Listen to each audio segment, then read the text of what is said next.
Alors, je ne peux pas prendre de vidéo parce que je suis obligé de lire. Alors, je voudrais faire noter quelques paradoxes hegeliens. C'est-à-dire qu'au sens où il construit la subtilité de sa critique et de son désenchantement affecté, je pense, de Dandy, sur plusieurs paradoxes. Donc, un exemple, je le trouve dans Les Fleurs du Mal, dans Spleen. Le poème n'a pas de titre sur internet, pour dire la première phrase, le premier vers. Je vais vous lire. En fait, il va vous parler de l'ennui. Et ce qui est rigolo, paradoxal, c'est que son ennui à lui est tellement plus exotique, raffiné, et nous emmène loin, alors que finalement les moments les moins ennuyeux, enfin je ne me demande juste pour la lecture, effectivement mon ennui à moi le plus intéressant que les amusements des gens assez variés de nous. Et moi, là c'est pour le texte. J'ai plus de souvenirs que si j'avais 1000 ans. Un cromleux bas terroir, auprès de bilan, de verres, de billets, de procès, de romance, avec de lourds cheveux roulés dans l'importance, cache moins de secrets de mon triste cerveau. C'est une pyramide à l'immense cage, qui contient plus de morts que la fosse. Je suis un cimetière arboré de la lune, où comme des remords se traînent de mon qui s'acharnent toujours sur mes morts les plus chers. Je suis un vieux boudoir, plein de roses fanées, où gît tout un fouillis de modes surannés, où les pastels plaintifs et les pâles bouchers seuls respirent l'odeur d'un flacon débouché. Rien n'égale en longueur les boiteuses journées, quand sous les lourds flocons des neigeuses années, l'ennui, fruit de la morne incuriosité, prend les proportions de l'immortalité.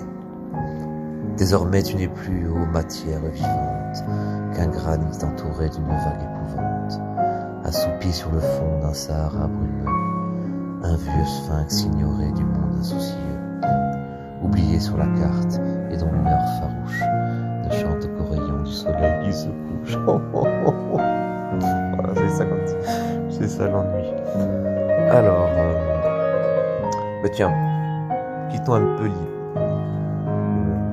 le thème des paradoxes pour relire, n'est-ce pas, et pour continuer sur le thème de l'ennui, le poème qui introduit Les Fleurs du Mal au lecteur et qui parle évidemment de l'ennui. Alors je tape dans Wikipédia au lecteur, dans Google au lecteur, sans me soucier de devoir taper Charles Baudelaire, car évidemment, ayant cette heureux, je tombe directement dessus. Au lecteur.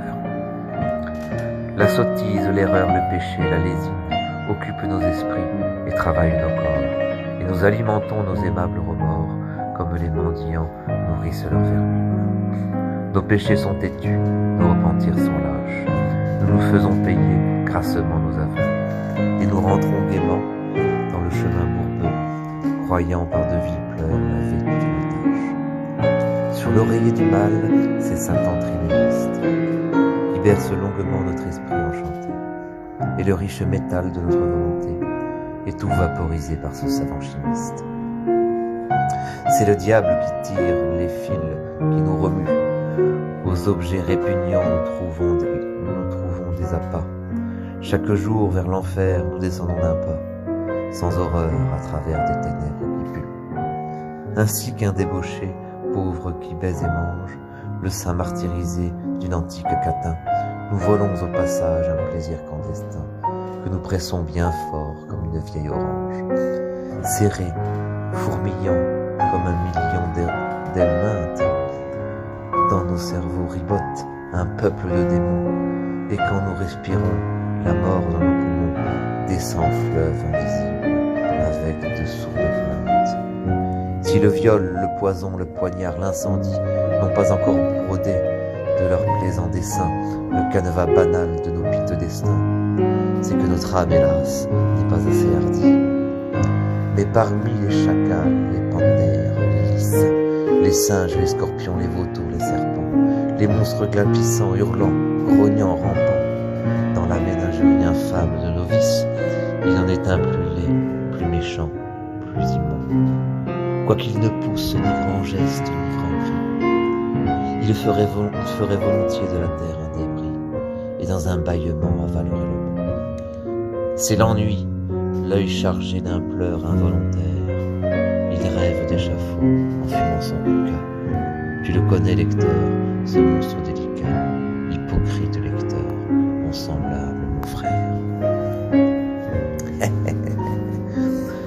Alors, dans la session paradoxe, évidemment, l'albatros. Pourquoi évidemment? Ben oui, parce que ses ailes de géant l'empêchent de marcher. Et je disais donc à ma compagne, à qui s'adresse ce billet, cette petite anthologie sur les paradoxes et Baudelaire, que tout était dans le premier vers, souvent pour s'amuser, les hommes d'équipage. Et donc je reliais ça à ce que dit Baudelaire, donc à propos des bourgeois et du poète. Donc, là, il ne s'agit pas, pour qu'il y ait paradoxe, il faut qu'il y ait opposition, évidemment. Donc je tape poète rôti et je regarde si je tombe directement dessus. Poète rôti. Non, je ne tombe pas dessus. Je vais taper poète rôti Baudelaire. Bon, je trouve pas, alors je vais le dire de mémoire. Si un poète demandait à l'État le droit d'avoir quelques bourgeois dans son écurie, on serait fort étonné. Alors que si un bourgeois demandait du poète rôti, on le trouverait tout naturel. Alors, échappons un peu des paradoxes entre le poète et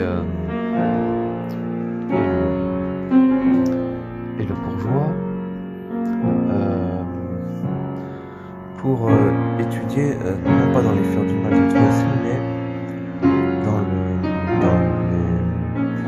le spleen de Paris, une œuvre en prose, autrement nommée Petit poème en prose. Baudelaire d'abord vante la solitude et ensuite la foule.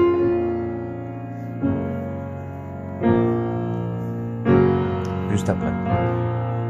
C'est un peu paradoxal. Solitude, Baudelaire.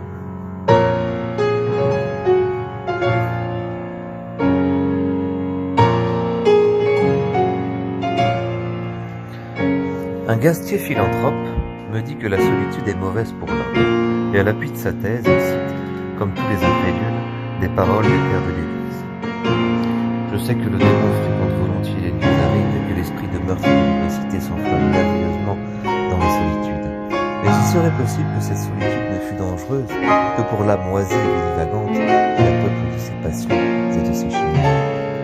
Il est certain qu'un bavard dont le suprême plaisir consiste à parler du haut d'une chaire ou d'une tribune, espérer fort une fou dans le de Robinson. Je n'exige pas que mon gastier, de mon gastier les courageuses vertus de Crusoé, mais je demande qu'il ne décrète pas d'accusation les amoureux de la solitude et du mystère. Il y a dans Horace Jacassière un individu qui accepterait avec moins de répugnance le supplice suprême s'il leur était permis de faire du haut de l'échafaud une copieuse varole, sans craindre que les tambours de Santerre ne leur coupent intempestivement la parole.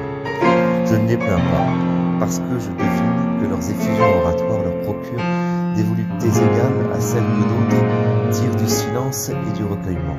Mais je les méprise. Je désire surtout que mon maudit gastier me laisse m'amuser à ma guise. Vous n'éprouvez donc jamais, me dit-il avec un ton net très apostolique, le besoin de partager vos jouissances. Voyez-vous le subtil envieux, il sait que je dédaigne les siennes et il vient s'insinuer dans les miennes, le hideux trouble-fête.